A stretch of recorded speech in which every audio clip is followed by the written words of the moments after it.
देखिए, आप लोग अपने घर से यहाँ तक आए हैं। यहाँ तक आने का सिर्फ एक टारगेट होता है, जब हमारी इच्छा होती है गवर्नमेंट जॉब की। तो आफ्टर 12th या आफ्टर ग्रेजुएशन हम लोगों के सामने एक बहुत बड़ा क्वेश्चन मार्क आता है, अब क्या। ये सबके साथ है, मेरे साथ भी था। आफ्टर 12th भी हमें दिखता है अब क्या करना है, आफ्टर ग्रेजुएशन भी। जिनको कोई रास्ता नहीं पता वो तो 99% लोग 12th के बाद ग्रेजुएशन में एडमिशन ले लेते हैं। लेकिन जो थोड़ा सा ठीक ठाक सा पता होता है, जिन लोगों को, जिनका सर्कल ठीक ठाक होता है और जिनके माँ बाप थोड़ा सा सही दिशा दिखाने वाले होते हैं, वो 12वीं के बाद ही कोशिश करते हैं कि हम इस रास्ते पे चलें, इसको तो हम कर ही लेंगे, इसको तो रेगुलर करो या कॉरेस्पॉन्डेंस से करो, कोई डिफरेंस नहीं होता। पता है तुम्हें ये बात, ये इक्वली होती है, तुम कैसे भी कर लो। मैंने आफ्टर 12th ये वाला रास्ता पकड़ा, और जब मैं 20 इयर्स की थी तब मैं दिल्ली में गवर्नमेंट स्कूल में टीचर लग गई थी, 20 साल की उम्र में। सन 2003 में मैंने सबसे पहली बार सैलरी ली थी सरकार से। तब सैलरी हुआ करती थी हमारी कॉन्ट्रैक्ट पे, तब हम तुरंत से लगे थे 5,000 रुपए। फिर पे कमीशन आया 2006 का, सैलरी बहुत बढ़ी, और 2016 के पे कमीशन के बाद तो आज ये हालत है कि दिल्ली में पीआरटी लगते ही पहली सैलरी ये होती है। टीजीटी की और ज्यादा, पीजीटी की और ज्यादा। पुलिस में अगर दिल्ली में हो जाता है 40,000 के आसपास सैलरी है, हरियाणा में है तो 35,000, यूपी में है तो मेरे ख्याल 30, 32, 35 के आसपास होगी। हर स्टेट में सैलरी अलग अलग होती है, वो डिपेंड करता है वो कितना महंगा स्टेट है, वहाँ स्टैंडर्ड ऑफ लिविंग कैसा है।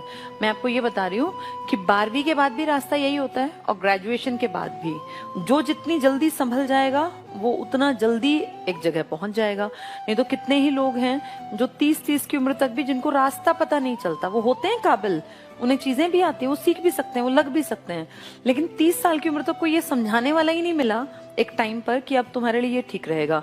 तो हम दूसरे फील्ड में मेहनत करते गए, फिर वहां से लौट के आए।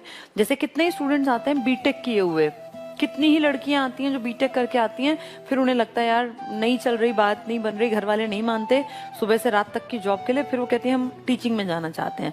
ऐसी बहुत सारे लड़के हैं, जाना कहीं होता है, कुछ और डिग्रियां कर रहे होते हैं। सबसे बेस्ट होता है गवर्नमेंट जॉब की तैयारी एक एवरेज परिवार के लिए, इससे बढ़िया कुछ नहीं है। और हम सब लोग एवरेज परिवारों के ही हैं, तुम और मैं, हम सब एक परिवारों से ही। हमारे घरों में ये नहीं होता कि आप बैठ के 25-30 साल तक खाते रहो। पेरेंट्स 12वीं के बाद एक्सपेक्ट करते हैं कि आप अपने खर्चे लायक कमाने लग जाएं, चाहे आप ट्यूशन पढ़ाएं, आप कुछ भी करें, कम से कम 2-3 साल और देंगे वो आपको, उसके बाद फिर वो परेशान हो जाते हैं, वो ताने भी मारने लगते हैं। वो बिल्कुल नॉर्मल है, कोई भी आदमी अपने घर अपने बेटा बेटी को कितने दिन बैठा के खिलाएगा। तो अपनी कोशिश करनी चाहिए गवर्नमेंट जॉब की जल्दी से जल्दी। परिमल सर ने बताया होगा, मैथ्स है, रीजनिंग है, जीके है और इंग्लिश है, ये बेस है, ये हर पेपर में आएगा। तुम्हें टीचिंग में जाना है, बैंक में जाना है, रेलवे में जाना है, पुलिस में जाना है, एसएससी में जाना है, एचएसएससी में, कहीं भी जाना है, ये तो सीखना ही पड़ेगा। इनसे कोई बचाव नहीं है, हर एक को सीखना पड़ेगा। इनको सीखने में 1 साल के आसपास में बहुत अच्छी तैयारी कर सकता है कोई बच्चा, अगर डेडिकेटेड होके पढ़े तो। टाइम पास करोगे तो 4-5 साल भी लग जाएंगे, लेकिन अगर ये सोचो कि मेरे पास 1 साल है, मुझे 2022 का बेस्ट यूज करना है। अब तुम फरवरी बीत गया, लगभग 22 तारीख हो गई आज, आप ये मानो 2022 का फरवरी गया, मार्च से लेकर दिसंबर तक बहुत जम के मेहनत करोगे तो 2023 में तुम जॉब में आ सकते हो। कोई बहुत बड़ी बात नहीं है। हाँ, डेडिकेटेड होना पड़ता है, डेली आना पड़ेगा, पढ़ना पड़ेगा, इसका कोई दूसरा सब्स्टिट्यूट नहीं है।